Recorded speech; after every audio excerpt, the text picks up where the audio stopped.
Mr. President, members of the Council, during the 6 months of the full-scale Russian invasion of Ukraine, the Center for Civil Liberties, together with the partners from the Tribunal for Putin initiative, which is the coalition of Ukrainian human rights NGOs, has documented over 17,000 crimes, potential international crimes committed by the Russian army in Ukraine. As of end of August, the database of the initiative contains information of around 30 different types of crimes, including direct attacks and damage of civilian objects, death and injuries caused by shelling, employing weapons causing superfluous injury, damage to buildings dedicated to religion, education, art, and science, enforced disappearance of persons, pillaging of an occupied town or place, murder, willful killing of the civilians, and, of course, illegal detention and deprivation of liberty of civilians. The latter often takes place during the so-called filtration, which include unlawful practices with which Russia has been implementing in occupied territories of Ukraine during the last 8 years, as the monitoring experience of the Center of Civil Liberties reveals. Basically, Russia has scaled this experience and practices to other temporarily occupied territories of Ukraine with the full-scale invasion in February this year. Just to give you the taste of what this process looks like for Ukrainians these days, here are some of the stories of those who passed through filtration and were brave enough to share these stories. Some names are changed for security reasons. Mr. Yakov testified that he was interrogated by the Russian military intelligence officers and Russia-controlled forces in occupied Donetsk. When they found out that his wife was donating to Ukrainian army, they called her fascist and Nazi and attempted to take away their child for what they call re-education, just as they often do with children of the parents Russian detained on occupied territories. The desperate parents decided that they would rather kill themselves than give away the child. However, Russians got interested in Yakov's professional skills. They continued his interrogation by asking questions about defenders of Mariupol Azov battalion. And when Mr. Yakov had nothing to say because he did not belong to Ukrainian military, they started beating him, hitting in the groin over and over again. Then they connected electricity to his neck.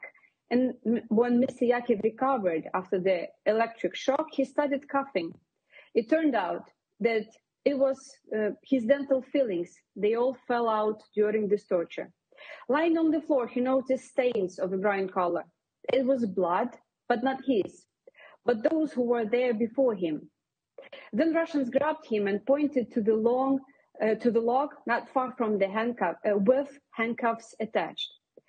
Again, it was all covered with blood, with pieces of white color, resembling fragments of bones. The man was only saved by the arrival of Russian military officers who wanted him to work for them in Mariupol. However, Mr. Yakov asked to take the family to Russia under the pretext of medical care for his child. And then the whole family managed to escape to Europe. Another story is of a 21-year-old student from Mariupol, Taras Ulyanchenko, who openly speaks about his real name because he has nothing to lose anymore. His father was shot by Russian soldiers. His home city was destroyed. And after hiding in the basement for weeks, he was taken together with his 80-year-old grandmother, who had cancer, to go through the filtration twice, first to Donetsk and then to the Russian border. There he was fingerprinted, photographed, interrogated, psychologically pressured by the view of the interrogation of the former Ukrainian military, with a Russian wearing civilian clothes, with a baseball bat in his hands. He was also asked to refuse the Ukrainian passport, but he denied and kept the passport.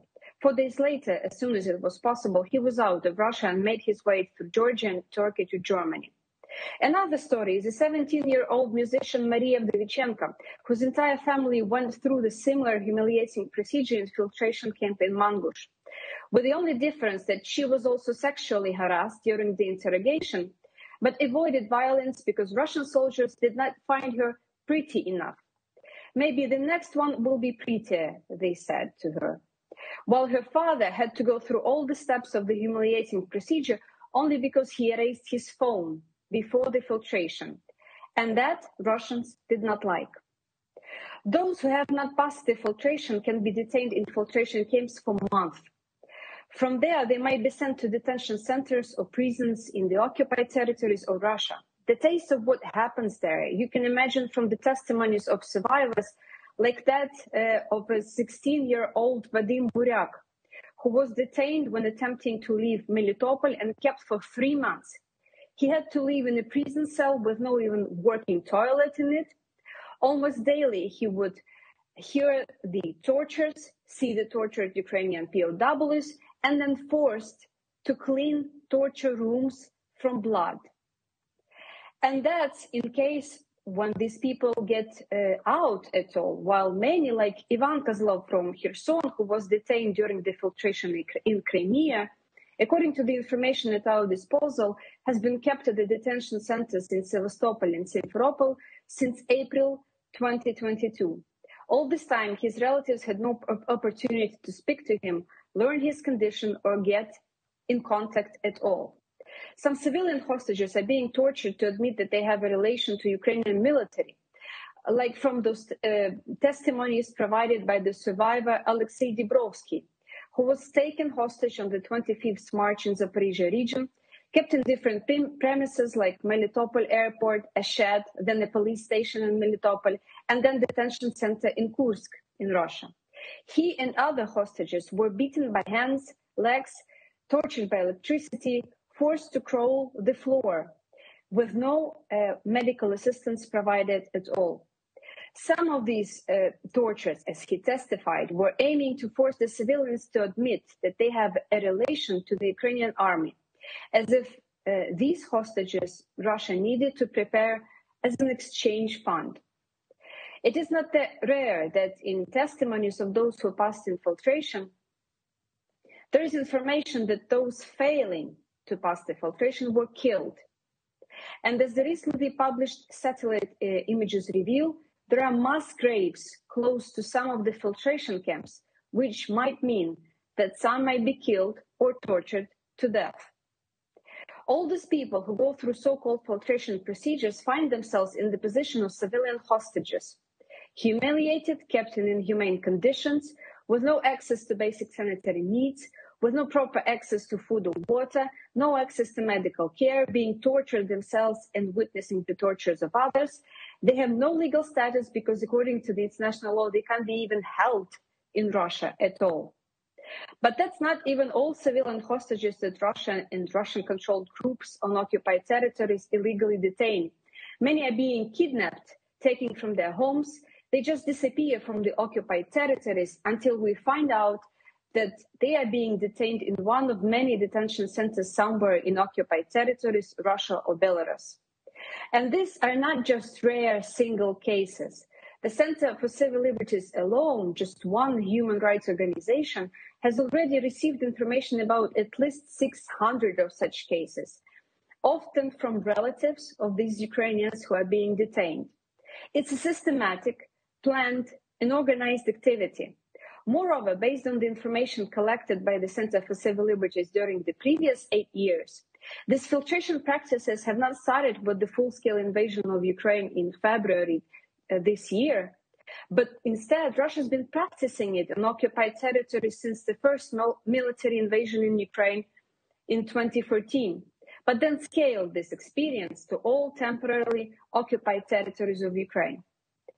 Currently, it is estimated that from dozens of thousands to 100,000 of Ukrainians are kept in filtration camps or detention centers on territories occupied by Russia or Russia itself, which has developed into an organized and branched system of facilities quite extensively covered in the recent report of Conflict Observatory, which coincides in many instances with the data that we possess. Basically, Russia has established a zone of complete lawlessness on the occupied territories. And by running fake referendums and declaring these occupied territories independent, Russian government attempts to lift responsibility from itself for monstrous atrocities that are being committed there. These territories are not and have never been independent. They are occupied by Russia, which is fully responsible as the occupying power for adherence to the provisions of the international law on these territories.